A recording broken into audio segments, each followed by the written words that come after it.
সুপ্রভাত বন্ধুরা, travel with চৈ চ্যানেলের বৈষ্ণোদেবী ব্লগে আপনাদের সবাইকে স্বাগত। আজ 19/3/2024 মঙ্গলবার। কাশ্মীর সিরিজের আজকে আমাদের এটি 3 নম্বর ব্লগ, মাতা বৈষ্ণোদেবী ও ভৈরবনাথজি দর্শন। আমরা সকালবেলায় পৌঁছে গেছি হেলিপ্যাডে। আজ বৈষ্ণোদেবী উঠব হেলিকপ্টারে চড়ে। হেলিকপ্টারের টিকিট অনলাইন বুক করা। হেলিপ্যাডের টিকিট টাইম ভ্যারি করে, ওরকমভাবে নির্দিষ্ট কোনো টাইম থাকে না যে এই টাইমেই খুলবে। তার জন্য যবে ট্রাভেল করবেন তার 1 মাস আগে থেকে, মানে ধরুন মার্চের কোনো ডেটে ট্রাভেল করবেন, তো সেক্ষেত্রে ফেব্রুয়ারির 1 তারিখ থেকে আপনারা ট্রাই করতে চেষ্টা করবেন যে মার্চের ডেট খুললো কি না। জেনারেলি 1 মাস আগে ওপেন হয়। এই মুহূর্তে হেলিকপ্টারের ভাড়া 2100 টাকা করে নিচ্ছে। অনলাইন অবশ্যই কাটবেন, অফলাইনে পাওয়া কিন্তু প্রায় ইম্পসিবল। তো এই হচ্ছে হেলিপ্যাড। আমাদের হোটেল দেবীগ্রাম, সেই হোটেল থেকে আমরা একটা অটো নিলাম। অটো নিয়ে 200 টাকা ভাড়া পড়লো অটো, এই হেলিপ্যাড গ্রাউন্ডে ছেড়ে দিল। এখানে ঢুকে দুটো হেলি সার্ভিস আছে, একটা হিমালয়া আর একটা গ্লোবাল ভেক্টরা। আমরা হিমালয়াতে কেটেছিলাম। এই হচ্ছে ভেরিফিকেশান কাউন্টার। এইটা হচ্ছে গ্লোবাল ভেক্টরা আর এইটা হচ্ছে হিমালয়া। এই দুটো থেকে আমরা হিমালয়াতে গেলাম। আমরা যখন এলাম তখন খালি ছিল, খুব হেলিকপ্টার চলছে। এখানেও হেলিকপ্টার অটোর মতো, কেদারেও বলেছিলাম। যাই হোক, তো এইখানে তোমাদের যে টিকিটটা দেবে অনলাইন থেকে, সেটা অবশ্যই প্রিন্ট করিয়ে আনো। মোবাইলে দেখে এরা দিচ্ছে না, প্রিন্ট চাইছে। আর প্রিন্ট না হলে পাশ থেকে প্রিন্ট করা দেবে, তার জন্য আলাদা চার্জ নেবে। তো সেই প্রিন্ট নিয়ে আসবে অবশ্যই। প্রিন্ট নিয়ে এসে এই কাউন্টারগুলোতে দেবে, সাথে আইডি কার্ড, যে এই আইডি কার্ডে কেটেছো, অথবা আধার কার্ড, ভোটার, প্যান, যেটা ইচ্ছা এইখানে দেবে। দেওয়া হয়ে গেলে এরা তোমাকে রিসিপ্ট করে দেবে। এই টিকিটের সাথে এরকম এরা পর্চি টাইপ দিয়ে দেবে। প্রথমে ঢুকেই এটা করবে, করা হয়ে গেলে অনলাইনে ইয়াত্রা পর্চিটা করে নেবে। ইয়াত্রা পর্চি করা হয়ে গেলে এই যে কাউন্টারটা, এই কাউন্টার থেকে ইয়াত্রা পর্চি দেখিয়ে RFID কার্ড, এই যে এরকম একটা কার্ড দেবে, RFID কার্ড। সেই RFID কার্ডটা এখান থেকে করে নিতে হয়। ক্যামেরার সামনে দাঁড়ালে ছবি তুললে হয়। এখানে কিন্তু মোবাইলে ইয়াত্রা পর্চি প্রিন্ট আউট না আনলেও চলে, এখানে মোবাইলে দেখালেও চলে। মোবাইলে যে তোমার রিসিপ্টটা বেরোবে ইয়াত্রা পর্চি, সেই রিসিপ্টটা এখানে দেখালেও চলবে। এই RFID কার্ড কিন্তু অনেক জায়গা থেকেই সংগ্রহ করা যায়। কাটরা মেন চক, কাটরা নিউ বাস স্ট্যান্ড, নিহারিকা ভবন, কাটরা রেলওয়ে স্টেশন, বৈষ্ণোদেবী ধাম, আমাদের এই হেলিপ্যাড, জম্মু এয়ারপোর্ট। এবং প্রসেসটাও খুব ইজি, অসুবিধা নেই। অনলাইনে যাত্রা পর্চি করে দেবেন। যাবতীয় লিঙ্ক, ডিটেলস সব ডেসক্রিপশান বক্সে দেওয়া রইল। RFID কার্ডটা গলায় ঝুলিয়ে নিলে, ঝুলিয়ে নেওয়ার পরে এইবার এইখানে বোর্ডিং সেকশন আছে। এই যে বোর্ডিং সেকশন, এই বোর্ডিং আবার এখানে দুটো কাউন্টার, হিমালয়ের এটা, গ্লোবাল ভেক্টর এটা। ঠিক টাইমলি আমাদের যেমন 11টা হেলিকপ্টার, তো 11টার হেলিকপ্টারটার জন্য 10:30টার সময় বোর্ডিং পাস দেবে। এখান থেকে বোর্ডিং পাস নিয়ে নেওয়া হলো। বোর্ডিং পাস নিয়ে নেওয়ার পরে এখানেই লাইনে দাঁড়াতে হবে। আপনারা যদি নিজেদের গাড়ি নিয়ে আসেন, এই যে হেলিপ্যাডটা দেখছেন, হেলিপ্যাডের পাশেই কিন্তু গাড়ি পার্কিংয়ের জায়গা আছে। মানে অনেকেই তো আছেন যারা সকালবেলা আসবে, হেলিকপ্টারে করে উপরে উঠলো, দর্শন করার পরে আবার হেলিকপ্টারে করে নেমে আসলো, সেক্ষেত্রে গাড়িটা আপনারা এখানে রাখতে পারবেন। আমরা বেসিক্যালি গতকাল না, আজ ভোর 4:30টার সময় এসে পৌঁছেছি কাটরা বাস স্ট্যান্ডে অমৃতসর থেকে। বাসের ব্যবস্থা মোটামুটি ঠিকঠাক, খুব ভালো বলা যাবে না। এটা ভলভো বাস তো নয়, ভলভো স্টাইলের একটা বাস। যাই হোক, তো বাস যাত্রা কেমন ছিল দেখে নেওয়া যাক। তো আমরা রাত্রির 10:30টার বাস বুক করেছি অমৃতসর থেকে কাটরা যাব বলে। এই হচ্ছে বাসটা একটু দেখিয়ে দিচ্ছি। এরা বুক করার সময় বলেছিল ভলভো, বাট এটা কিন্তু ভলভো নয়, ইন্ডিয়ান ভলভো মডিফাই করা। এই হচ্ছে বাসটা ওভারঅল। পিছনের দিকে ডিকি আছে, সেই ডিকিতে লাগেজ টাগেজ রাখে। বাসটা এমনি ঠিক আছে, বাট ওঠার জায়গাটা কিন্তু অনেকটা উঁচু, কোনো সিঁড়ি টিড়ি নেই, ফলে এই জাস্ট এতটা পা উঠিয়ে উঠতে হচ্ছে। নিচে কিছু 2x2 সিট আছে, আর উপরে হচ্ছে আমাদের এই সিট। চৈতালি বসে পড়েছে। এই হচ্ছে ওভারঅল বাসের সাইজ। এরকম অনেকগুলো কেবিন আছে, এইগুলো বন্ধ ঠন্ধ করা যায়। এইগুলো এরকম টানলে বন্ধ হওয়ার কথা, বাট হেভি শক্ত, এইগুলো টানলে বন্ধ হয়। ভিতরে এসির পয়েন্ট আছে, জলের 2-1টা খালি বোতল দিয়েছে। তো ওভারঅল এইখানে ড্রাইভার সিট। চলো দেখা হচ্ছে কাটরা থেকে। তাহলে আমরা এখন বৈষ্ণোদেবী উঠতে চলেছি, দেখে নাও সেই দৃশ্য। অমৃতসর থেকে কাটরা অবধি মোট 11টি বাস চলে। সকাল 5:50 প্রথম বাস ও রাত 10:50 শেষ বাস। অনেকগুলোই বাস যেহেতু চলে, অসুবিধা হবে না। ভবানী ট্রাভেলসের সাথে আমরা ট্রাভেল করেছি এবার। টিকিটের ভাড়া নিয়েছিল 400 টাকা করে per head, AC sleeper 2x2। Volvo হলে আর একটু কমফোর্টেবল বেশি হতো, এটাতে কমফর্ট লেভেলটা একটু কম। যাই হোক, অসুবিধা নেই, ঠিকঠাক পৌঁছে গেছি। বাসটা টাইমলি চলে এসছে, বিফোর টাইম চলে এসছে। অমৃতসর থেকে কাটরার দূরত্ব প্রায় 250 কিলোমিটারের উপরে, 258 কিলোমিটার সম্ভবত। ওই মোটামুটি 6 ঘন্টা মতো টাইম নিল। রাত্রি 10:30টাতেই বাস ছেড়েছে, আর সকাল 4:30টার একটু 5-10 মিনিট আগে বাসটা পৌঁছে দিল আমাদের কাটরা বাস স্ট্যান্ডে। কাটরা বাস স্ট্যান্ড থেকে আমরা অটো ভাড়া করলাম। অটো নিল 100 টাকা, দুজনেরই 100 টাকা। তো 100 টাকা দিয়ে আমরা, আমাদের পাশেই হোটেল ছিল দেবীগ্রান, হোটেলে পৌঁছে রাত্রিবেলায় তখন 4:30 মতো বাজে, শুয়ে পড়লাম। 7:30টার সময় উঠে ফ্রেশ হয়ে ব্রেকফাস্ট করলাম। ব্রেকফাস্ট করে আমরা বেরিয়ে পড়লাম। ওখান থেকে একটা অটো নিলাম, অটো ভাড়া নিল 200 টাকা, একটু বেশি নিল, ঠিক আছে, নো প্রবলেম। ওখান থেকে প্রায় 3.5 কিলোমিটার মতো হেলিপ্যাড। এই সফরে আমাদের বিমান, হেলিকপ্টার, ব্যাটারি গাড়ি, রোপওয়ে, বাস, ছোট গাড়ি, বড় গাড়ি, ঘোড়া, নৌকা সবই থাকবে। তোমরা দেখতে থাকো, সব কিছুর আনন্দ তোমাদের সাথে আমরা শেয়ার করে নেব। তোমরা যদি ভিডিওটা ভালো লাগে তাহলে লাইক করো। আগের পর্বগুলো দেখতে আমাদের আগে অমৃতসর ট্যুর, তার আগে কুরুক্ষেত্র ট্যুর, ডেসক্রিপশান বক্সে লিঙ্ক পেয়ে যাবে, সেই লিঙ্ক থেকে তোমরা দেখে নিতে পারো আগের ব্লগগুলো। ওই যে দূরে দেখতে পাচ্ছ ওটাই হচ্ছে হেলিপ্যাড।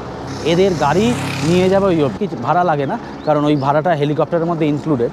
ওই 2100 টাকা, যেটা 2100 টাকার মধ্যে ইনক্লুডেড ভাড়া, তো সেই গাড়িটাই ওই হেলিপ্যাডে পৌঁছে দেবে। হেলিপ্যাড থেকে তোমরা উড়ে যাবে বৈষ্ণোদেবীর জন্য। আপাতত গাড়িতে উঠে পড়েছি।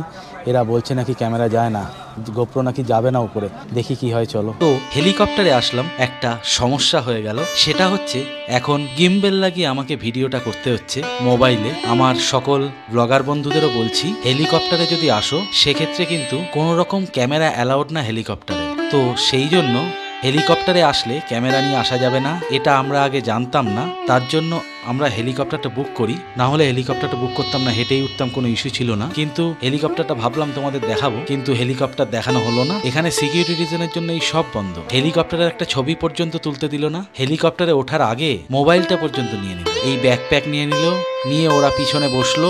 আবার যখন নামলাম তখন হেলিকপ্টারে থেকে নামার পরে আমাদের মোবাইল, ব্যাগ এইগুলো সব দিয়ে দিল। তো আপাতত গিম্বেলে আজকের ভিডিওটা হবে। আমরা গভীরভাবে দুঃখিত, কিচ্ছু করার ছিল না, কারণ আমাকে চৈতালিকে ওখানে রেখে আমাকে আবার নিচে গিয়ে সরস্বতী বলে একটা দোকান আছে, চুনি টুনি প্রসাদ তোসাদ বেচে, ইনস্টা 360 পাওয়ার ব্যাংক সব জমা করানো হলো। 300 টাকা নিল, আরও হোটেলে পৌঁছে দেবে, তার জন্য অটো ভাড়া 200 টাকা, টোটাল 500 টাকা নিল। এই 500 টাকা নেওয়াতে ও আমার ক্যামেরাগুলো সেফলি হোটেলে পৌঁছে দেবে। আপাতত আমরা এই রাস্তা দিয়ে হেলিকপ্টার থেকে নামলাম। হেলিকপ্টার থেকে নামার পরেও প্রচুর ঘোড়াওয়ালা দরাদরি করবে, লকারের টাইম বাঁচাবে বলে লোকজন দরাদরি করবে যে লকারের টাইম বাঁচিয়ে দেবো, সাথে একজন নিন 500 টাকা। আমরা সেসব নিয়ে নিই, আমরা দুজনই সুন্দর হাঁটতে হাঁটতে যাচ্ছি এখান থেকে কিলোমিটার 2 মতো বৈষ্ণোদেবী। হেলিকপ্টারে আসতে সর্বসাকুল্যে 5 মিনিট সময় লাগে। তার আগে প্রচুর ফর্মালিটিস, ব্যাগ চেক হয়, অনেক রকম সমস্যা। ব্লগারদের হেলিকপ্টারে আসতে তো আমি একদম রেকমেন্ড করবো না, কারণ হেলিকপ্টারে আসলে কিন্তু কোনো রকম ক্যামেরা অ্যালাউড না, শুধু মোবাইল নিয়ে আসা যাবে আর গিম্বেল নিয়ে আসা যাবে। 1 কিলোমিটার মতো আসলাম, জায়গায় জায়গায় কিন্তু এরকম টয়লেট করা আছে, বসার জায়গা আছে, আর পুরো রাস্তাটাই এরকম শেড দেওয়া। খুব কম জায়গায় আছে, মাঝে মাঝে এরকম শেড নেই। আজকে ওয়েদারটা কিন্তু সত্যিই দারুণ, একদম ঝকঝকে নীল আকাশ, মাথার উপর দিয়ে হেলিকপ্টার উড়ে যাচ্ছে, তার সাথে এরকম ঝকঝকে রোদ। তো হেলিকপ্টার থেকে নামার পরে এই রাস্তা থেকেই আমরা আসলাম। এইখান থেকে নেমে আমরা ঘুরে এই রাস্তায় চলে আসলাম। এটাই ভবন যাওয়ার মেন রাস্তা। এখান থেকে ভবন 2.5 কিলোমিটার। রাস্তাটা পুরো ঢালু নামছে, তার জন্য নামার সময় কোনো অসুবিধা নেই। এইখান থেকে রাস্তাটা সোজা যাচ্ছে, যদি শর্টকাট নিতে হয় তাহলে রাস্তাটা এই শর্টকাট দিয়ে যাচ্ছে। এখান থেকে 205টা সিঁড়ি আছে। রাস্তাটা দৃশ্যটাও বেশ মনোরম। সিঁড়িগুলো এই রকম, নামতে কিন্তু খুব বিরাট কষ্ট হওয়ার কথা নয়। এটাই সেই আইকনিক দৃশ্য, আইকনিক ভিউ। আর কিছুক্ষণ রাস্তা বাকি আছে, তো খুব ভালো লাগছে এখানে এসে। অনেক দিনকার ইচ্ছে ছিল মা বৈষ্ণোদেবীর দর্শন করার, তো আজকে এটা পূর্ণ হচ্ছে, খুবই ভালো লাগছে। আমরা এই সিঁড়ি থেকেই নেমে আসলাম, আর মেন রাস্তাটা এই যে ভিড় রাস্তা, এখান থেকে এসে ঘুরে এই যে ভবন, এখান থেকে নেমে যাচ্ছে। এই রাস্তাঘাটে প্রচুর জল খাওয়ার জায়গা, ওয়াশরুম, বসার জায়গা কিছু আছে। এখানে এখন কিন্তু মোটামুটি ঠান্ডা আছে, ফিলস লাইক টেম্পারেচার এই মোটামুটি 14 ডিগ্রি 16 ডিগ্রি মতো হবে। ক্লান্তি কাটানোর জন্য আমরা খেয়ে নিলাম এই গরমা গরম কফি। এই 1 কাপ কফির দাম 20 টাকা, আর এর সাথে এই গরম গরম পকোড়া, 100 গ্রাম আলুর পকোড়ার দাম 30 টাকা। ঠান্ডা ওয়েদারে গরম পকোড়া দারুণ লাগছে, দারুণ। এই দোকানগুলোতে পুজো দেওয়ার জন্য এরকম চুনি প্রসাদ সবই পাওয়া যায়। এখানে সারাদিনে খাওয়ার জন্য এরকম অনেক দোকানপাট আছে যেইগুলো খুব ভালো টেস্টি খাবার প্রোভাইড করে। দামও যে খুব আহামরি বিরাট কিছু সেরকম নয়, মোটামুটি ঠিকঠাক, এই উচ্চতায় ঠিকঠাক দাম। এখানে 1 লিটার জলের বোতলের দাম 30 টাকা, যেগুলো নর্মালি 20 টাকায় বিক্রি হয়। তাহলে চলো লকারে জিনিসপত্র রাখি, রেখে আগে মাতার দর্শন করে আসি, তারপরে আবার কথা হচ্ছে তোমাদের সঙ্গে। এখান থেকে নেমে এই দোকানটাতে পকোড়া খেলাম, বৈষ্ণব ধাবা, তার পাশেই ডমিনোস। বাবা, এখানেও ডমিনোস ভাবা যায়। যাই হোক, এই ডমিনোজের ঠিক উল্টো দিকেই হচ্ছে লকার প্লেস। এই লকার প্লেসেই আপনারা আপনাদের যাবতীয় সরঞ্জাম সবই রাখতে পারবেন। এই লকার পাওয়াটাই খুব ঝামেলার ব্যাপার। একটা ছোট্ট ইনফরমেশন দিয়ে দিই, লকার রুমে যদি লাইনে না দাঁড়াতে হয়, এরকম প্রচুর লকার থাকে যেগুলো খালিই পড়ে থাকে। শুধু চাবি নিয়ে আসবেন, ছোট চাবি, এই যে দেখতে পাচ্ছেন তালার সাইজ, এরকম তালা চাবি নিয়ে আসবেন। নিয়ে আসলে এখানে রাখতে পারবেন। আমরাও তালা চাবি নিয়ে এসেছি, লকারে মালপত্র রাখবো, লক এন্ড কি করবো, চলে যাব। এখন 2:30 বাজে। আমরা গেছিলাম বৈষ্ণোদেবী দর্শনের জন্য, তখন 1:15 কি 20 বাজে। সুন্দর দর্শন হলো, ভিতরটা খুব সুন্দর সাজিয়েছে, মন ভরে গেল আমাদের। নতুন অনেক কিছু করেছে ভিতরটায়, সুন্দর পালিশ করা কাঠের মেঝে দিয়ে বেশ অনেকটা জায়গা আছে। তারপরে ওখান থেকে 4 সাইড কাঁচ দিয়ে ঘেরা, এসব করে বেশ সুন্দর সাজানো। আর পুরনো যে গুহাটা ছিল, যে গুহা থেকে ঢুকতে হতো, সেই গুহাটা কিন্তু বন্ধ। মানে বন্ধ বলতে এখন সুন্দর একটা দরজা টাইপের করে দিয়েছে, গোল্ডেন কালারের, ঘন্টা ঝুলছে সামনে, সামনে কাপড় দিয়ে ব্যারিকেড করা, সুন্দর একটা কম্প্যাক্ট, দারুণ দৃশ্য। এখানে যে বৈষ্ণোদেবী ট্রাস্ট, তারা মানে দারুণ দারুণ একটা ব্যবস্থাপনা, কোনো অসুবিধা নেই। আর ওই যে লকারে বললাম, এই ট্রিক্সটা অবশ্যই মনে রেখো, সেটা হচ্ছে গিয়ে একটা ছোট্ট তালা নিয়ে এসো সঙ্গে। সেই তালাটা এখানে যে লকার খালি পাবে, সেই লকারে ওই তালাটা টুক করে আটকে দেবে, মালপত্র রেখে তালাটা আটকে অল্প কিছু পয়সা করে নিতে পারো। এছাড়া সাথে কিচ্ছু থাকবে না। আমাদের এখান থেকে রোপওয়ে আছে।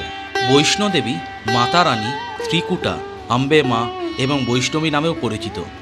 বৈষ্ণোদেবী হল হিন্দু দেবী দুর্গা বা আদি শক্তির প্রকাশ। আজকে দুপুরের আহার ছোলে ভাটুরে। এরকম সুন্দর ছোলে ভাটুরের দাম পড়ল 85 টাকা প্লেট, 2 পিস করে থাকে। এদিকে আমরা 2 প্লেট গোলাপ জামুন নিয়ে নিয়েছিলাম। 1 প্লেট গোলাপ জামুনে 2টো করে থাকে, দাম 45 টাকা। সুজির হালুয়া যেটা দেখছেন সেটাও 100 গ্রাম 45 টাকা। খাবার দাবারগুলো বেশ টেস্টি। এটা হচ্ছে এদের মেনু কার্ড। এই অঞ্চলে মোটামুটি এরকমই দাম। এটা রোপওয়ে টিকিট কাউন্টার।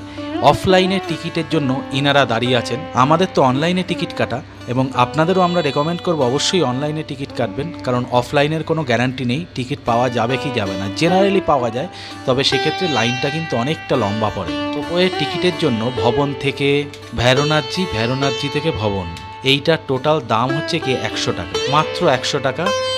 অনলাইনে বৈষ্ণোদেবীর সাইটেই পাওয়া যায়। হেলিকপ্টার, ব্যাটারি গাড়ি এবং রোপওয়ে সবগুলোই বৈষ্ণোদেবীর সাইট থেকে অনলাইন টিকিট পাওয়া যায়। আমি লিঙ্ক ডেসক্রিপশানে দিয়ে দিলাম, লিঙ্কটা দেখে নিও।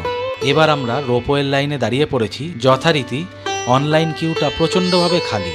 অনলাইনের লোকে টিকিট খুবই কম কাটছে যা দেখছি। এখানে এক একটা রোপওয়েতে 40 জন থেকে 50 জন তোলে।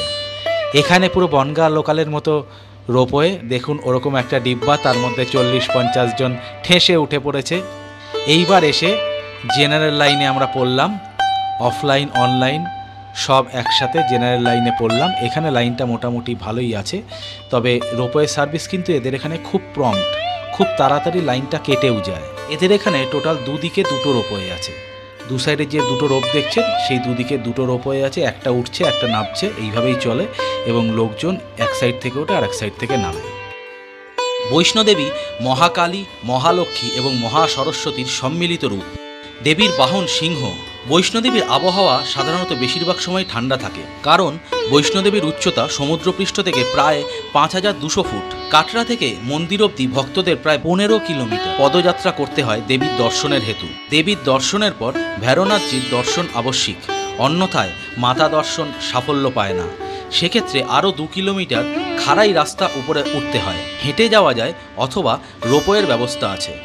রোপওয়ে ভবন থেকে ভৈরবজি থেকে আবার ভবন অবধি আসা যাওয়া করে। রোপওয়ের টিকিট 100 টাকা জনপ্রতি যাতায়াত নিয়ে। ভৈরবনাথের সামনেই আমরা দুজন বেশ একটু ঝকঝকে রোদের মধ্যে বসলাম। টি শার্ট দেখে বুঝতেই পাচ্ছেন যে এই মুহূর্তে এখানে খুব বিরাট ঠান্ডা নেই, ফিলস লাইক 17-18 ডিগ্রি। তো বেশ সুন্দর জায়গা, দারুণ জায়গাটা একবার দেখুন। ভৈরবনাথজি বাবার মন্দির প্রাঙ্গণে একটা চাতাল আছে, সেই চাতাল থেকে ভিউটা দেখুন একবার, কি সুন্দর, অসাধারণ, অসামান্য ভিউ। তার উপরে আজকে নীল আকাশ, ঝকঝকে রোদ, এই মন্দিরও দেখা যাচ্ছে এখান থেকে। গ্রীষ্মকালে গড় তাপমাত্রা প্রায় 22 ডিগ্রি সেলসিয়াস, যদিও পরিসীমা 17 ডিগ্রি সেলসিয়াস থেকে সর্বোচ্চ 30 ডিগ্রি সেলসিয়াস পর্যন্ত। ডিসেম্বর এবং জানুয়ারি মাসে তুষারপাত প্রত্যাশিত। গড় তাপমাত্রা প্রায় 4 ডিগ্রি সেলসিয়াস। ভৈরবনাথজি আমাদের দর্শন হয়ে গেল, কিন্তু ভৈরবনাথজির এখানে জুতো রাখার সুবন্দোবস্ত নেই। সবাই যে যার মতো রাস্তায় খুলছে, র্যাক করা, এই দেখো র্যাকটা, ওই র্যাকে জুতো রেখে তারপরে আপনাকে যেতে হবে। জুতো সম্পূর্ণ আপনার নিজের দায়িত্বে থাকবে। তাহলে এইবার আমরা ফিরতি পথ ধরব। বৈষ্ণোদেবী যাওয়ার 2টি পথ আছে। 2টি পথই শুরু হচ্ছে কাটরার দর্শনী দরজা থেকে। প্রথম রুটটা দর্শনী দরজা থেকে বানগঙ্গা থেকে চরণ পাদুকা, তারপরে অর্ধকুমারী হয়ে হিমকোটি হয়ে সাঞ্জিচাট হয়ে ভবন অবধি যাচ্ছে এবং ভবন থেকে ভৈরবজি। আর দ্বিতীয় পথটাও দর্শনী দরজা থেকে বানগঙ্গা, তারপরে চরণ পাদুকা হয়ে অর্ধকুমারী পৌঁছাচ্ছে। অর্ধকুমারী থেকে ইন্দ্রপ্রস্থ হয়ে ভবনের দিকে যাচ্ছে। এই নতুন রাস্তাতেই ব্যাটারি গাড়িগুলো চলাচল করে এবং নতুন রাস্তাটা তুলনামূলক অনেকটাই চওড়া এবং সুন্দর ফ্লোরিং করা, স্লোপিংটাও কম এবং ভবন পৌঁছানোর জন্য দূরত্ব 500 মিটার কম পুরনো রাস্তার তুলনায়। রোপওয়ে কাউন্টার থেকে বাঁ দিকে বেরিয়ে সোজা আসলেই এই ব্যাটারি গাড়ির কাউন্টারটা পড়ে। এখানে কিন্তু সম্পূর্ণ অনলাইনে বুকিং বেসিসেই আপনি গাড়িতে উঠতে পারবেন এবং আপনার গাড়ির পর্চি দেবে। অফলাইনে কিন্তু কোনো টিকিট ব্যাটারি গাড়িতে দেওয়া হচ্ছে না। তাই লেখা আছে pre booked online ticket. Battery গাড়ির চার্জ 236 টাকা পার হেড। অবশ্যই অনলাইন বুক করে নেবেন, সেটাই রেকমেন্ডেড। এখানে কিন্তু এখন অফলাইন টিকিট নেই। এটি মনোকামনা ভবন বিল্ডিং নাম্বার 1। এখানে ভোজনালয় আছে এবং ডরমেটরিও আছে। এখানে তুলনামূলক সস্তায় খাবার দাবার পাওয়া যায়, চা, কফি সব কিছুই। চার্টটা একবার দেখে নিন। ভবন থেকে ব্যাটারি গাড়ি আমাদের নিয়ে চলে যাবে অর্ধকুমারী অবধি। অর্ধকুমারী থেকে আমরা পদব্রজে মানে পায়ে হেঁটে নামবো কাটরা অবধি। কাটরায় নেমে সেখান থেকে অটো নিয়ে পৌঁছে যাব হোটেলে। যেই জায়গাটা দেখছেন এই জায়গাটা হচ্ছে ব্যাটারি গাড়ি স্ট্যান্ড। এইখানেই সব ব্যাটারি গাড়িগুলো আসে, এইখান থেকে ঘুরিয়ে নিয়ে আবার নেমে যায় অর্ধকুমারী অবধি। এই যে প্যারাম্বুলেটারের মতো যে গাড়িগুলো দেখলেন, এই ভাইয়েরাই এইগুলোকে চালায়, নিচ থেকে মন্দির অবধি নিয়ে আসে বাচ্চা ক্যারি করার জন্য। চার্জ নেয় 540 টাকা। আমরা ব্যাটারি গাড়ি বুক করেছিলাম সন্ধ্যে 7টার স্লটে। গাড়ি চলে এলো 6:15 নাগাদ এবং আমরা উঠেও পড়লাম 6:15-20 নাগাদ। একসাথে সব ব্যাটারি গাড়িগুলো আসে। এদের মোটামুটি 1 থেকে 28-30 মতো ব্যাটারি গাড়ি আছে। সঠিক সংখ্যাটা আমি জানি না, আমি 28-30 নাম্বার অবধি দেখেছি।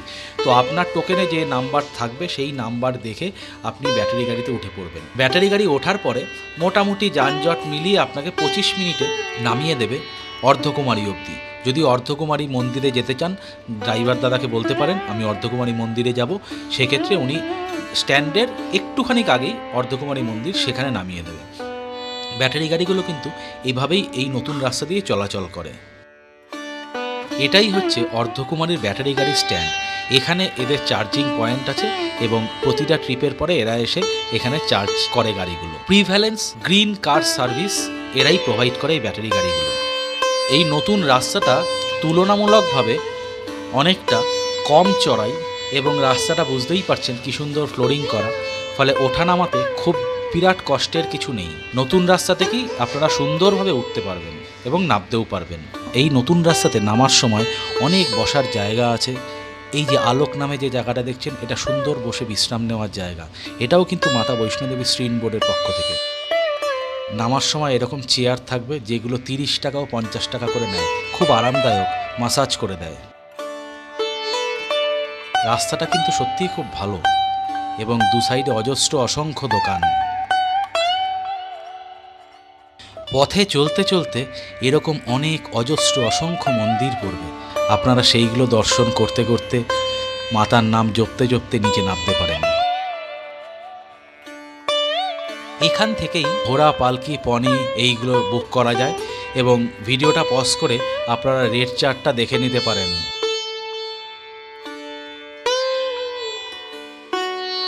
আমরা বেরিয়ে পড়লাম লাইন থেকে। আপনাদের নলেজের জন্য একটু বলে দিই, এখানে এই যে RFID কার্ডটা জমা নেয়, যদি কারোর RFID কার্ড না থাকে তিনি কিন্তু যথেষ্ট মুশকিলে পড়ে যাবেন, কারণ RFID কার্ড নিয়েই উঠতে হয় এবং বেরোনোর সময় এই যে সিঙ্গেল লাইন করে দিয়েছে, সিঙ্গেল লাইনে এসে RFID কার্ড জমা দিয়ে তারপরে বেরোতে হয়। বেরিয়ে বাইরে অটো নিয়ে আপনি আপনার হোটেলে যেতে পারেন। তাহলে বন্ধুরা, আজকে বৈষ্ণোদেবী ব্লগ আমরা এখানেই শেষ করছি। যদি চ্যানেলটা ভালো লাগে অবশ্যই সাবস্ক্রাইব করবেন এবং বন্ধু ও পরিবারের সবার সাথে শেয়ার করবেন এবং বেল আইকনটা অবশ্যই ক্লিক করবেন, যাতে আমরা যখনই নতুন কোনো ভিডিও দেব আপনারা তৎক্ষণাৎ আপডেটটা পেয়ে যান। তাহলে আজকের জন্য জয় মাতা।